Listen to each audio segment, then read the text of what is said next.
Miss Michelle, can you hear me? Okay. Yes. Cheers. Although, if you don't mind giving it just another 30 seconds.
I give it probably another minute.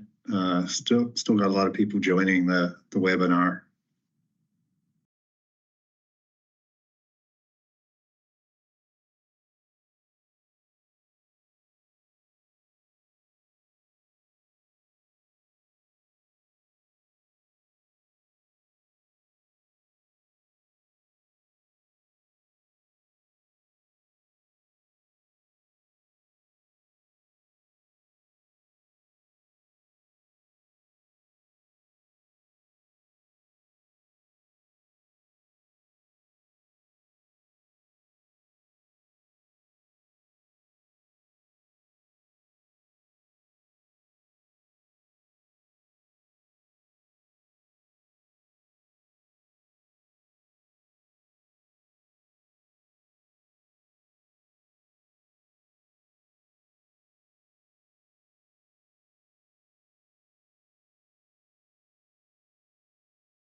So for folks online, I really appreciate you joining us today. We're here to talk a bit about the initiative that ODFW has undertaken here, which is really around charting a sustainable future for our hatchery system. So for folks that don't know me, Sean Clements, I'm the Deputy Director here at ODFW. I'm kind of the overall lead for this initiative. We've got a lot of folks also within the agency really appreciate you joining us today. As you're going to hear, we've had some contractors. About the, I'm just going to cover a bit of ground that we covered back in June at our meeting, which is really downstairs in the commission room for folks that are maybe joining us for the first time about what this is and why we're doing it. Sean Clements, I'm the Deputy Director here at ODFW. I'm kind of the overall lead for this initiative. We got a lot of folks also within the agency really appreciate you joining us today. As you're going to hear, ODFW operates about 33 hatcheries statewide. 14 of those are state-owned. The downstairs are federally owned. With one that's joined by Home General what this is and why we're doing it. Sean Clements, the issues we've got is threefold. It's really kind of put us at a tipping point. One is climate change. That's impacting our ability to refish successfully. We've got aging hatchery infrastructure, which we'll talk a bit more about here soon. And then increasing costs. And all of these three things are making it more difficult for us to operate this system to meet the fishery and conservation goals. Because of that, we want to be proactive in meeting this challenge. For the past year or two, we've been doing an assessment both internally and recently with contractors to assess the system and look at how we can adapt and invest in the future. So in terms of the information we've been collecting, it's threefold. The economics, looking at the financial sustainability of the system, the costs and benefits, and then taking a look outside the state at different ways that hatchery systems are funded. A big piece of this is looking at the climate vulnerability. We're seeing a lot of changes in the areas where our hatcheries are situated in terms of temperatures and flows. And we're also seeing changes in the viability of some of the programs themselves in terms of getting brood stock back. So we want to look at all those things and how they're going to impact the system going forward. Got a question there from Rep Wright. Do you want to just write that in the chat, Rep Wright?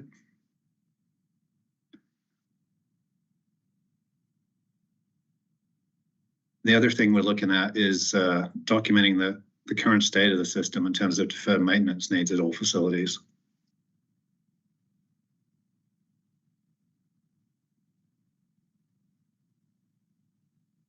So in terms of the focus for these series of webinars here, which we're going to run today, next Thursday, and the following Thursday, so 1st, 8th, and 15th of August, same lunch hour series.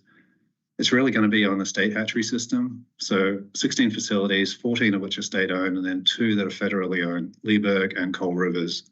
We're including those 2 federal facilities because we think they could play a critical part in the overall state system.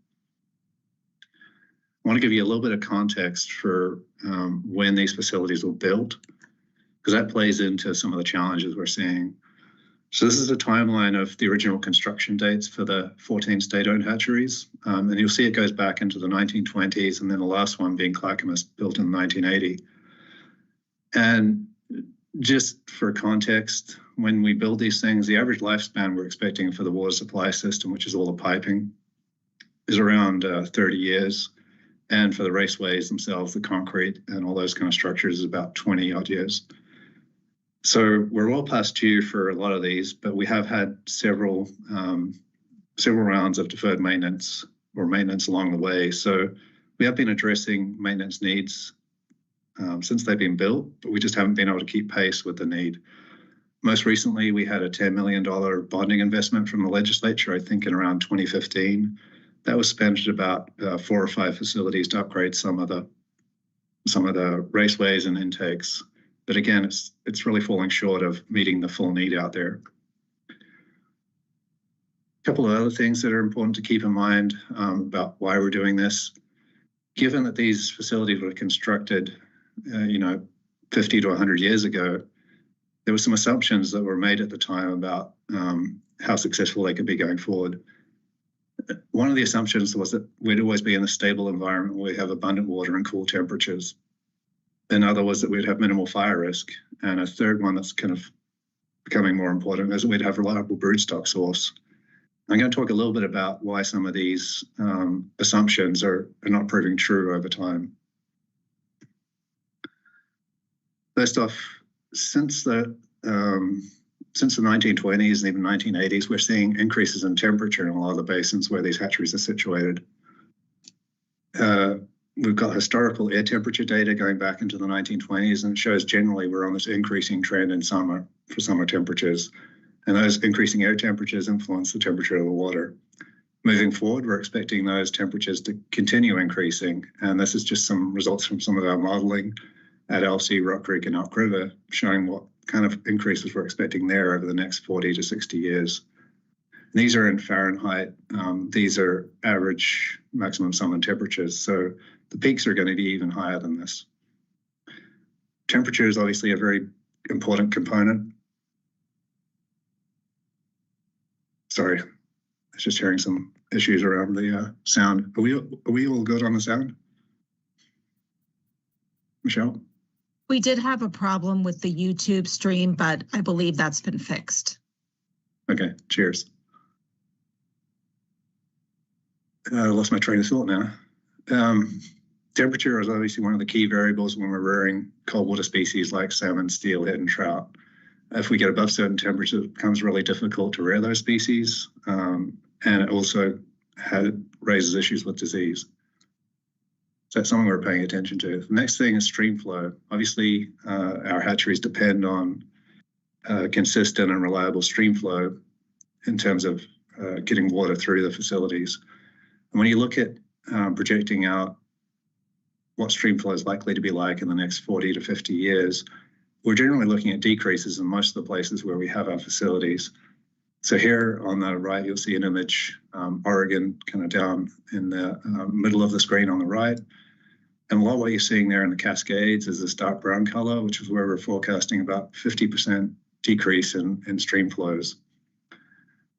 Similarly, on the coast, we're looking at somewhere in the order of 20-25% decrease in runoff into these streams. So again, decreased flows in the summer period. And all of that is putting pressure on our ability to bring water into the facilities.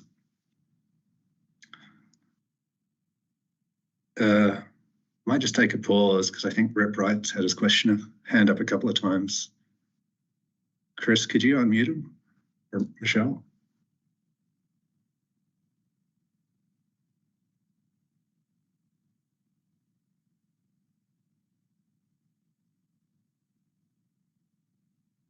Hold on, we're working on it.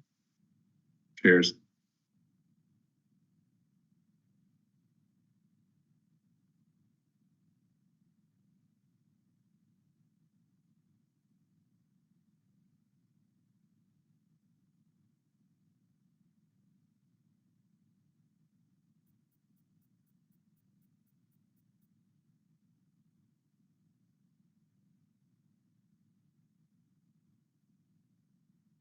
Yeah, I'm going to keep going while you I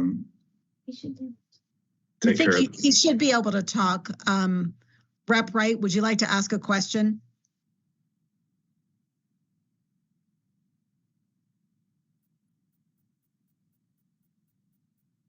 Okay, I think he took his hand down.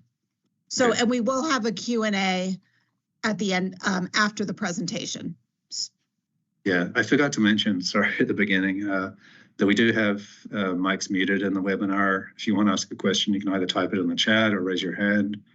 But we will have this section at the end of the presentation for a Q&A. So the other factor that, I mentioned some of the key assumptions, being the stable environment, and we're really not seeing stability in temperature and flow. We're seeing this directional trend.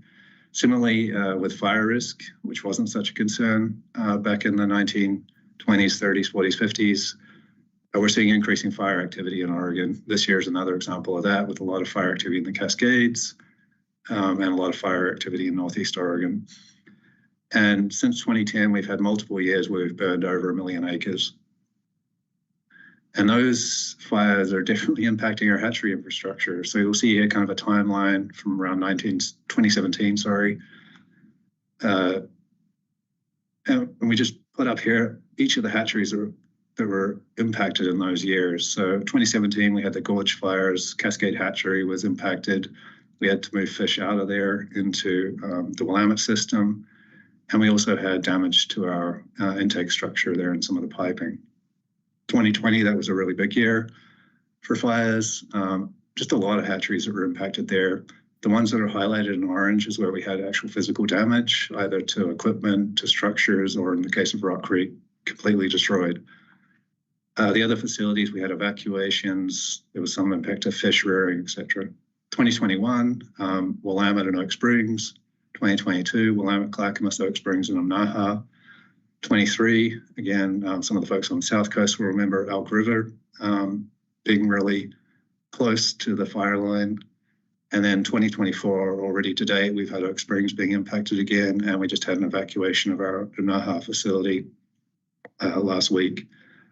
So ongoing impacts to these facilities, it's impacting both the fish. Sometimes there are fish kills. Sometimes we have to move fish out of those facilities. Sometimes we have to release them early. All of that impacts the return.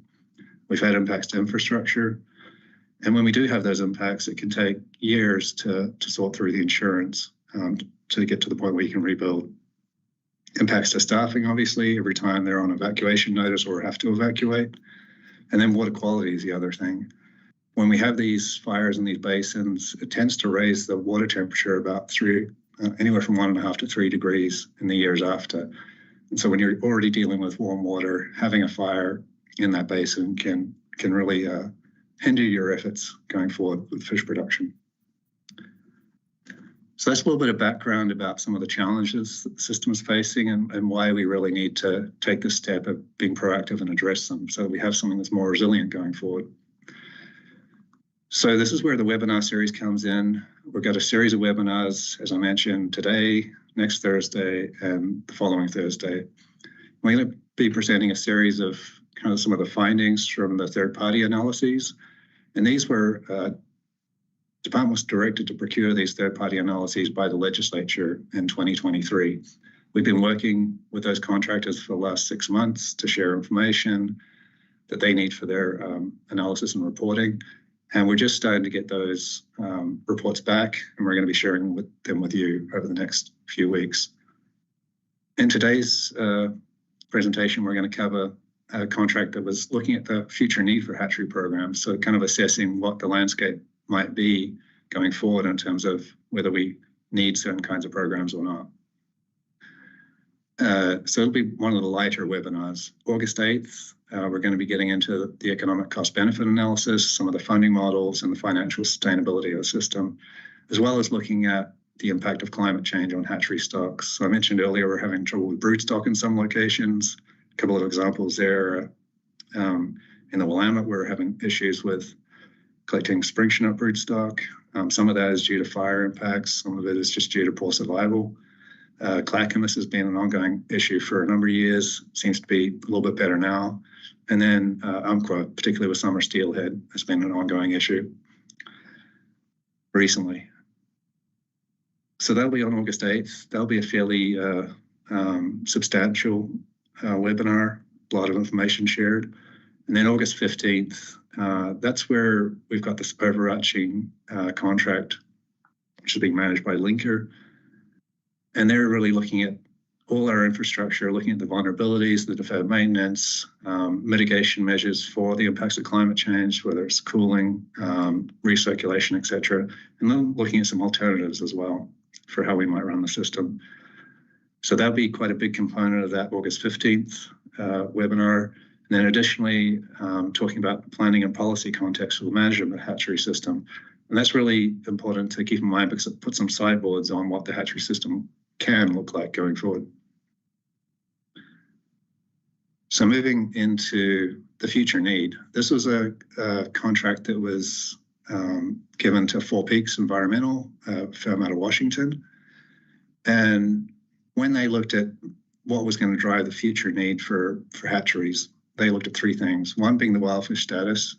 So expectations about whether we're going to need to continue supplementation or reintroduction, which really depends on how well the wildfish are doing. And if you're at these really depressed levels, oftentimes you're looking to supplement that. If they're extirpated or you're wanting to reintroduce them into areas where they haven't been, where they were historically, but you've opened up habitat, you might be doing a reintroduction. You might rely on hatchery fish for that. Some of the examples of that are in the Willamette, where we're reintroducing fish above the high head dams. And then we're doing some supplementation in Northeast Oregon, as well as down in Coquille recently. And then the other important factor about wildfish status is whether those populations are healthy enough to be able to support demand for harvest. And in many cases, they're not, and that's why we have these harvest augmentation programs. In some cases, like wild fall chinook on the coast, that's supporting about 80% of the harvest opportunity out there. So again, looking at the trends and where we think wildfish status is going to go. The other thing they looked at is whether for these mitigation programs, which are mitigating for impacts to lost habitat, is there an expectation that those factors that led to the mitigation need are going to go away? So, for example, do we expect the dams in the Willamette to go away anytime soon? Do we expect Lost Creek Dam to go away anytime soon? Or those hydro impacts on the Columbia system? That's kind of some of the things they looked at. And then the other factor here is angler demand. Do we think that there's still going to be demand in the future for hatchery product? Or is there going to be potentially shifts in preference? So in terms of angler demand, Four Peaks looked at some of our license data trends over the last 20 odd years. And what they found really was that participation was steady. We're seeing declines in per capita license purchases, but the population is also growing. So really we've got steady participation, and they are seeing some potentially shifts in preferences. So although license sales are staying steady, the tag sales are actually decreasing. And that could signal a couple of things. One, that people are shifting to trout or warm water, one, that the opportunities for those salmon steelhead fisheries are just not there for folks at the moment. So really hard to tease that out. But I think the general conclusion for Four Peaks was that they didn't see a decrease in demand going forward, but maybe some shifting preferences. In terms of looking at how the need for these program types might vary, just setting the stage, this image here shows what the different program types are in the different parts of the state. So you're going to see a series of slides coming up here that talk about each of the species management units and what the projected need is for the hatchery in each of those species management units. So in the Snake River, currently Northeast Oregon, all of those programs are mitigation programs, so they're put in place to mitigate for the impact of the hydro system. In the Mid-Columbia, majority of those are mitigation programs, again, for the same purpose, but there is a couple of conservation programs in Umatilla where there's a spring chinook and a summer steelhead conservation program. In the Lower Columbia, it's a bit of a split between mitigation and harvest augmentation. There's a single conservation program there, which is chum salmon reintroduction. Upper Willamette, it's all mitigation programs, again, mitigating for the impacts of the high head dams there. Oregon coast, that's where we have the bulk of the harvest augmentation programs in Oregon. Again, there's no dams, high head dams there that are impacting loss of habitat, so we don't see those mitigation programs. And we have just started that one conservation program down the Coquille, which is targeting trying to reverse the declines we're seeing in fall chinook there because of the smallmouth bass.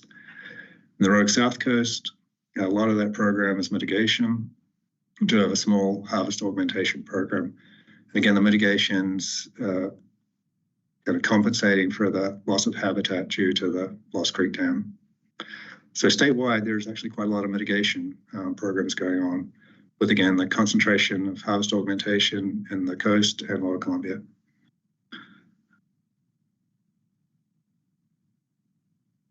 So when Four Peaks looked at the Snake River species management unit, which is on the map here, it's those streams that are shaded in green in the northeast corner of the state. Again, currently entirely mitigation production, and there really is no expectation that the need for that mitigation is going to go away, given how difficult it is to address some of those factors. Even though there's some conversations going on about it, in the foreseeable future, we think that the mitigation need is going to be there. In terms of conservation need, for fall chinook, it's potentially increasing, and for spring summer chinook and steelhead, they already have some conservation programs, as I mentioned in the, and so those are likely to continue.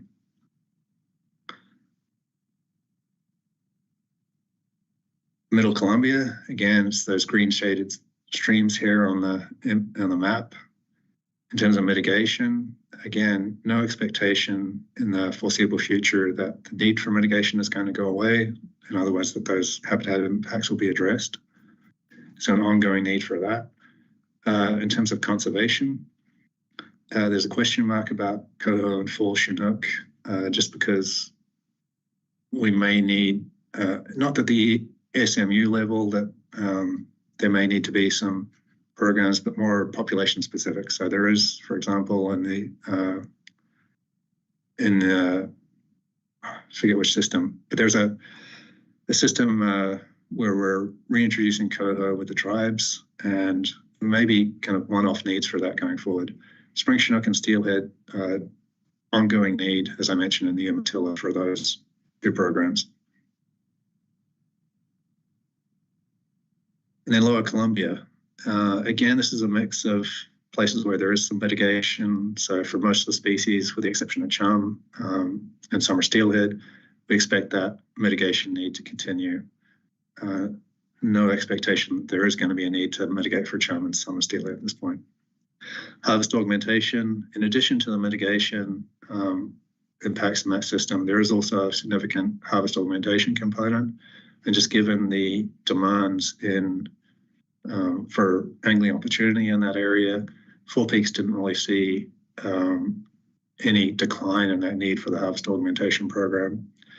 And then when we look at the conservation programs, Four Peaks again looked at what's the current status of the wild populations, and there's a lot of listed populations there. And then what's the likely impact of climate change going to be on those populations?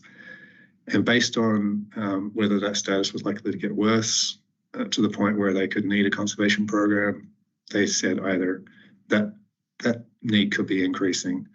And again, this is not a look, when we say, for example, increasing need for conservation programs for coho in the Lower Columbia, it's likely not at the entire SMU level, but it could be one population here or there that needs that.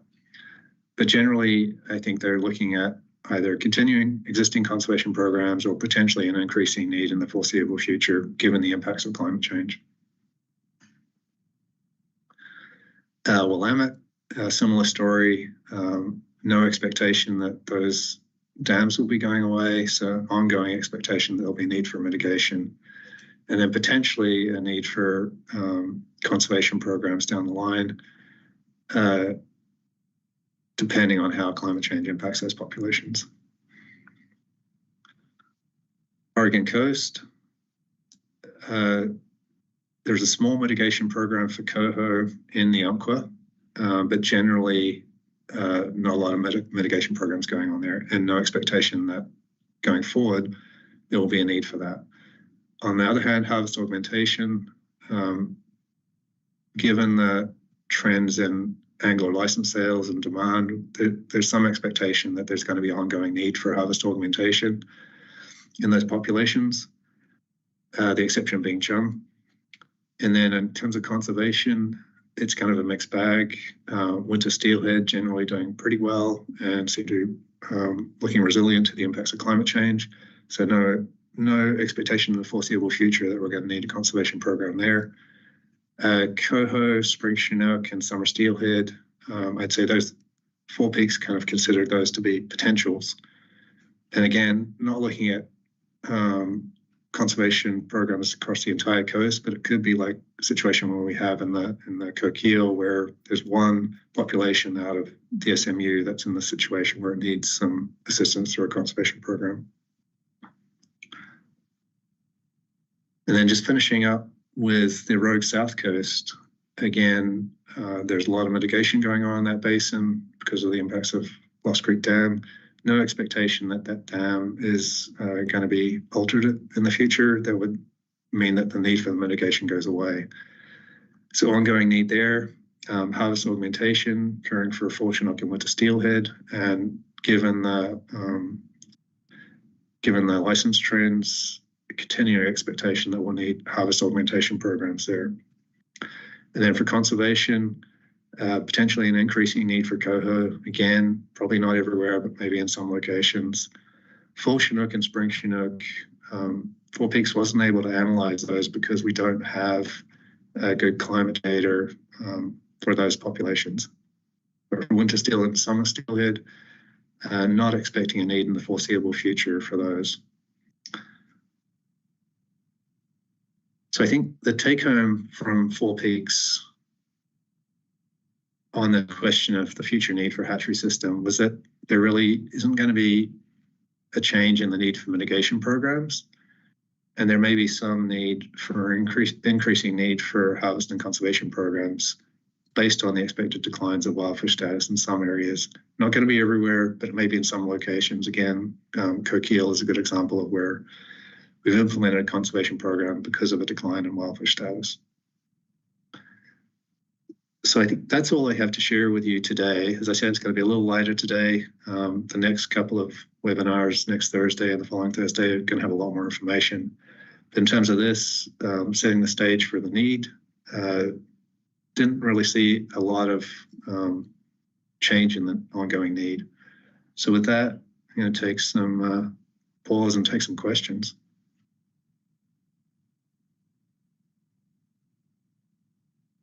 So people can raise their hands to ask a question. We did have one in the chat. Kaylin asked about where's the image of the stream flow reduction from? If you could just talk about the data. I think that was early in the webinar, showing the cascades very low or losing up to 50% of stream flow. Yeah, so that came from the I can't remember which report, but the Oregon produces an annual kind of climate report similar to the IPCC report, and it's from that report. So I can, after this, after I get done here, I can link it in the chat.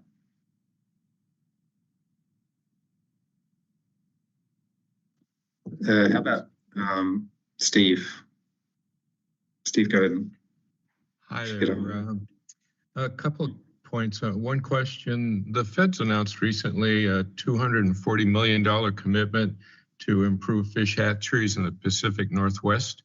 Does that help at all in the way that money's to be allocated?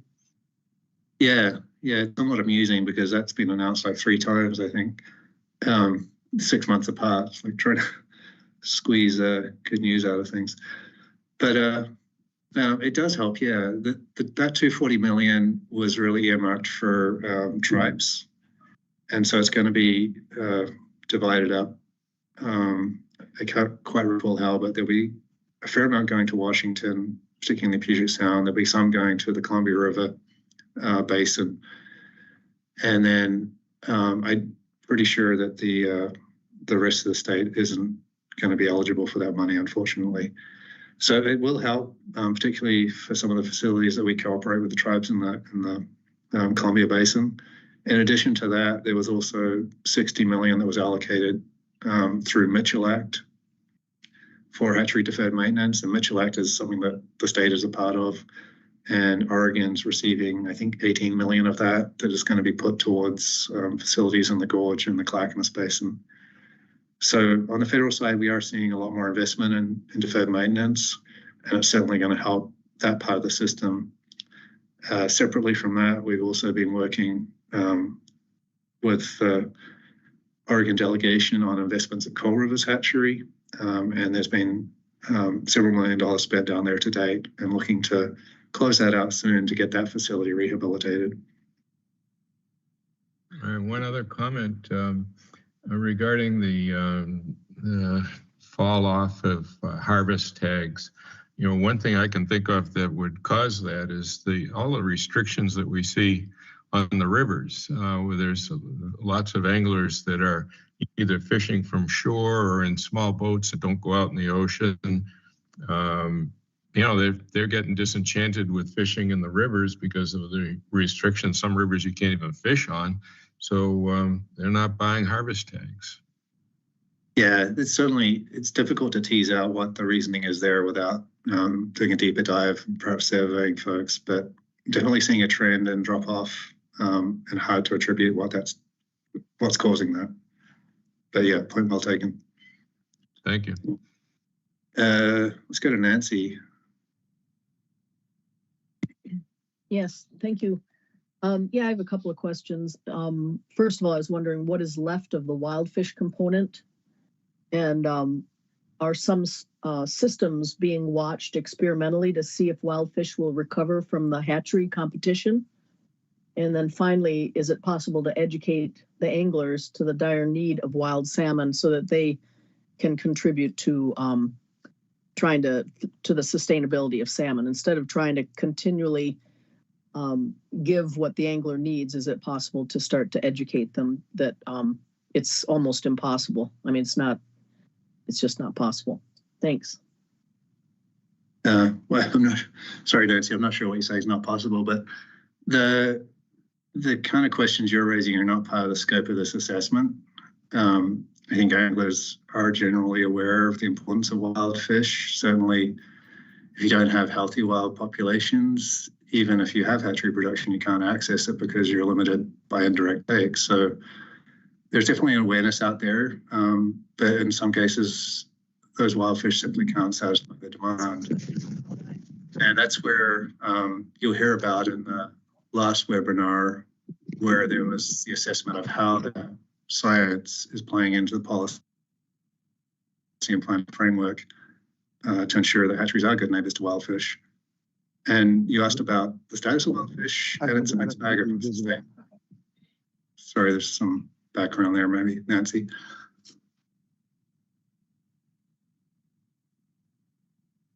For example, Coast Coho have really rebounded since the 1990s, and we're looking at potentially delisting those soon.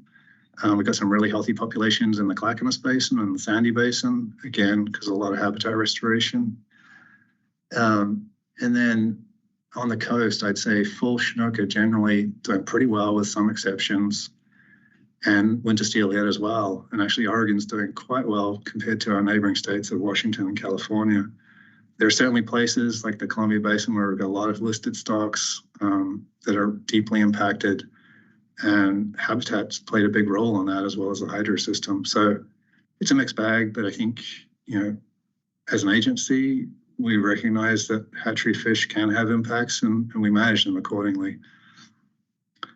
But again, that's not really a focus of this series here. We're focusing on the infrastructure and its capacity to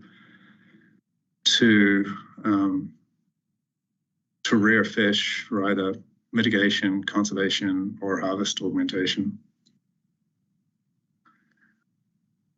So I'm going to go to Dave. Yeah, Sean, can you hear me? Yeah.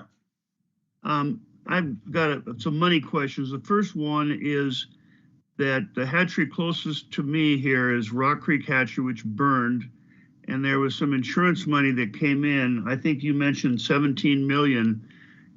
My question is, where is that money going to be spent?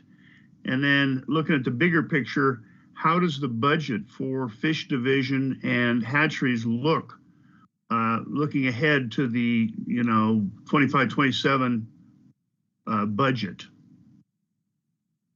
Yeah, in terms of, so we have received insurance money for Rock Creek, as you said, about 17 million. That's well short of what we would need to rebuild that facility. So there's still a couple of other sources that are being worked through. One's FEMA, and one is through a settlement with Pacific Power. We expect that settlement discussion to last several years, so no clear end in sight there. In terms of FEMA and insurance funds, how that is spent will in large part be dictated by the outcomes of this process we're going through now, in terms of looking at the system and how Rock Creek fits in with the ultimate recommendations. So I don't have a great idea at this point, but by the December, I think we're going to be developing some recommendations for how to move forward with that.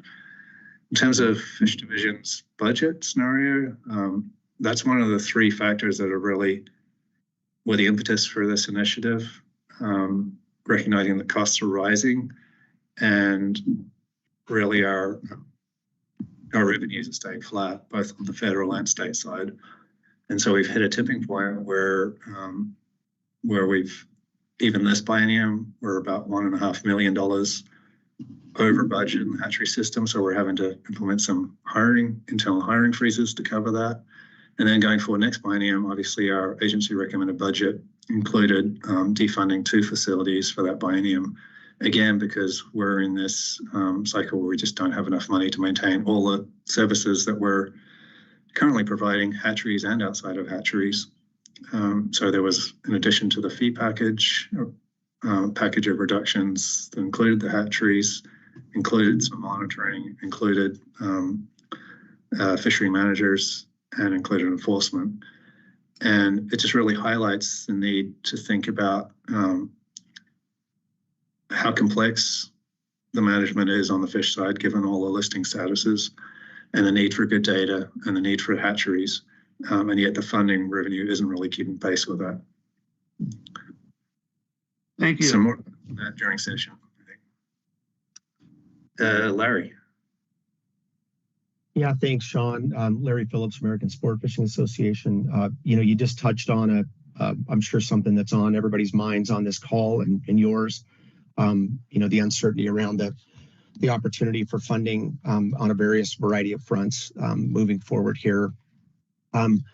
You know, I appreciate the opportunity for us to have this conversation, just because, you know, we've got 800,000 licensed anglers in Oregon, and you know, the collective advocacy of us for the industry that's a billion-dollar industry in the state is just critical, with a conservation first approach for sure. So, you know, we've been asking for a while now, and I know you're doing the best you can with what you've got. So definitely no criticism here to you and the staff there, but having a comprehensive list of hatchery improvements that are needed with a variety of with buckets associated with where those funding sources are currently funded and where they can come from would be extremely helpful for all of us moving forward. And I know you're working on it, so thanks in advance. But one thing I'm thinking about is I'm looking at some of the conservation and recovery plans. And for example, the Coastal Multi-Species Conservation and Management Plan hasn't been updated since 2014. And certainly, you know, science, our understanding of hatcheries and how they play a role in both conservation and offering fishing opportunities is changing. And I'm wondering if you know, maybe we're prematurely having these conversations without updating those plans first.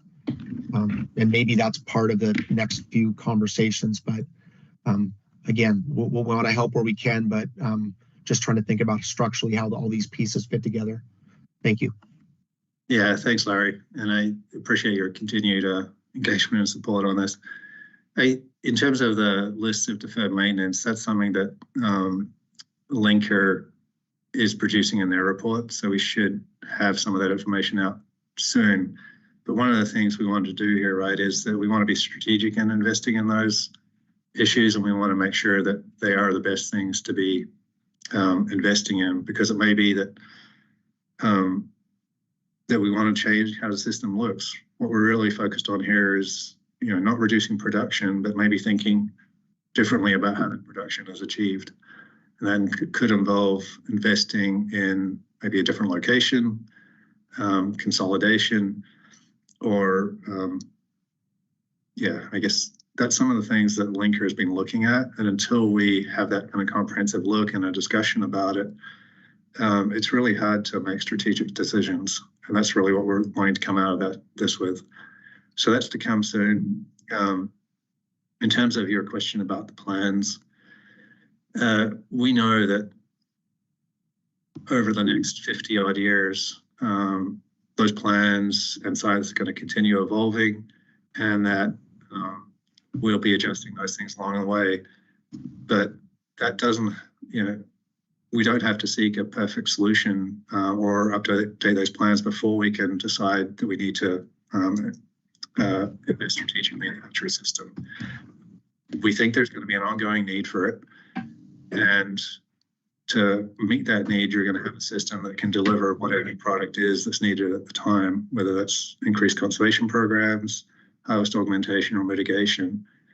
Unless you can take some steps now to invest in that system and make sure it's going to be resilient, whenever those plans get updated, you might be left with a system that cannot deliver. So that's really what we're focused on, something that can be flexible going forward, but meet all the challenges that we have right now.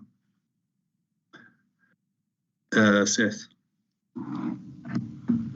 Yeah, hi, Sean. Can you hear me okay? Yeah. Yeah, great. Sorry if I missed this at the very beginning. I had a little trouble logging on. But how were the restoration projects used by the contractor to help make the decision about the need for hatchery?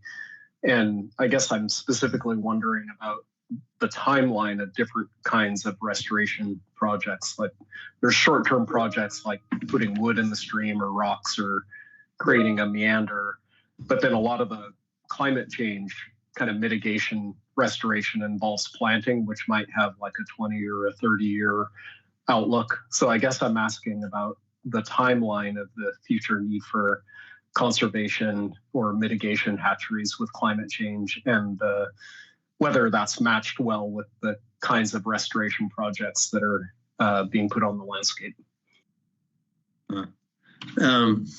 I am pretty sure that they didn't consider information like that at all.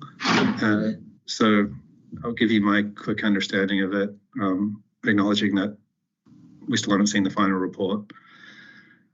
In terms of conservation need, it was a function of listing status, so whether state or federally listed, and then that gives you an indication of kind of where it is right now. Obviously endangered, not doing so well, threatened, a little better, state sensitive, a little better still, and then unlisted, doing okay.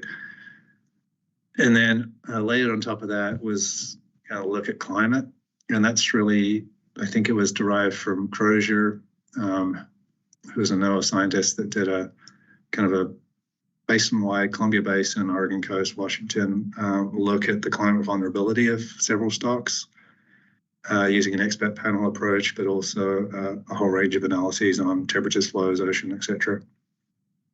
And then there was an analysis that ODFW did in the Rogue South Coast that was similar, as well as analysis for steelhead on the coast that I think Wade did a few years ago.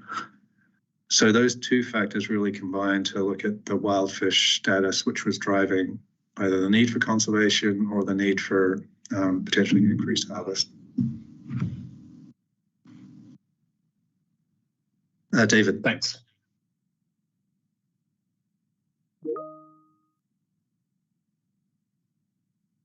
Hi, Sean. David Moskowitz with Conservation Angler, and I was taken by the point that one of the earlier people noted. What about the wild fish? And I think maybe I may have misheard your response, but I think it was that the wild fish part of this is not really envisioned in this particular study, and my feeling is that it's really wild fish. It's two sides of the same coin. We have the hatchery, we have the fish coin. Got this incredible asset in Oregon of wild salmon and steelhead. And the hatchery part is one side. And so you have to, I believe you have to be looking at this. How can you make the assessment of the future need unless you are also looking at ODFW's own, population assessments, maybe the most recent NOAA status reports on listed fish, to have some sense. And perhaps you're going to tell me that's exactly what this contractor did to come up with what's the future need. But these things go hand in hand. And we also know through kind of a vast amount of evidence that the hatcheries have not really conserved a single wild population, may have prevented extinction, but in cases where they're being used now and there are increases in the number of wild fish or increases in the fish overall, like Snake River, Fall Chinook, until we actually stop supplementing those fish or producing those fish in harvest augmentation facilities, we're not going to really know ever if these hatcheries are actually building resilience and abundance, productivity in the wild populations. So my recommendation is that the wild fish become a pretty important part of this overall evaluation. It's not just about infrastructure, and I know you know that. We've talked about this enough, but my sense is that just thinking about this from a point of what's the demand of the anglers for harvest is going to be tempered by the viability, productivity, abundance, distribution of wild fish. So hopefully that information is going to be part of the overall information, part of your overall messaging as you go forward. So I guess that's somewhat of a question, somewhat of a challenge. Sean, thanks. Yeah, I'm not sure what the question is there really, David, but so Four Peaks did consider wildfish status in their assessment, I think, as I was kind of mentioning to Seth, and that wildfish status really kind of fed into whether, if it's declining or getting to the point where you think you might need a conservation program, it fed in that way. If it was declining, or if climate change was going to raise some red flags that maybe you would need need to be able to offset harvest by some additional hatchery product. It was kind of used in both those ways. And again, you can get into the details of the report when you see it. But as we've said all along, the context for these hatchery programs really is embedded in the wild fish status. So if you have really healthy wild populations, then you have no need for a hatchery because harvest demand can be sustained in that regard. When you're kind of in that middle ground, you may need some additional harvest augmentation program. And when you're at the low ground, kind of the really depleted populations, you may need some conservation interventions. But we don't necessarily know what that landscape is going to look like in 30, 40 years. So what we're trying to do here is build a system that's flexible to whatever might arise down the line. And whatever might arise down the line will be viewed through that lens of those policy and planning frameworks that we're going to talk about in the third webinar. So they're a component of this, but it's just kind of separating that we're trying to build a system that recognizes that, but needs to be flexible, and we don't know how it needs to be flexible going forward. So we're just trying to build something that can respond to all the demands that might be placed on it.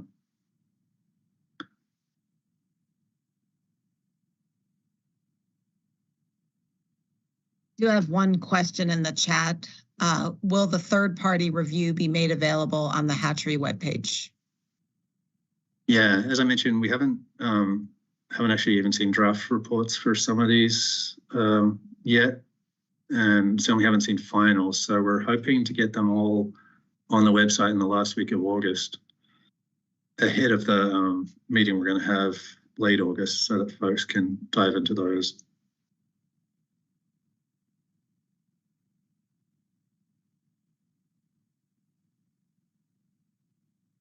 That's actually all.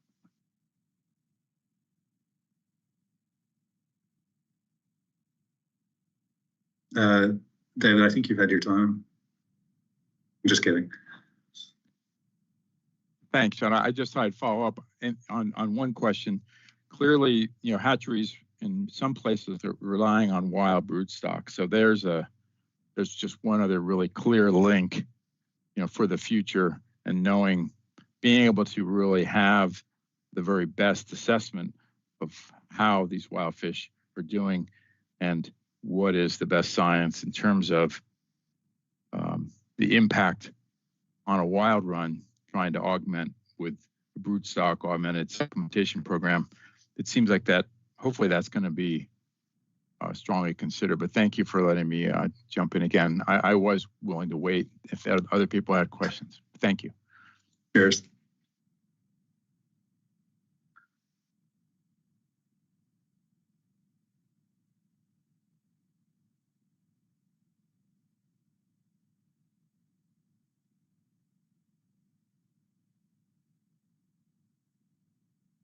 Okay. So Mark, you were asking a question about whether this review is specific to, was it salmonids? So our current system produces salmon, steelhead, and trout. And that's really what the focus is here, not so much warm water, although we recognize that, perhaps down the line, that may be, there may be a need for that, but currently not something that's under consideration here.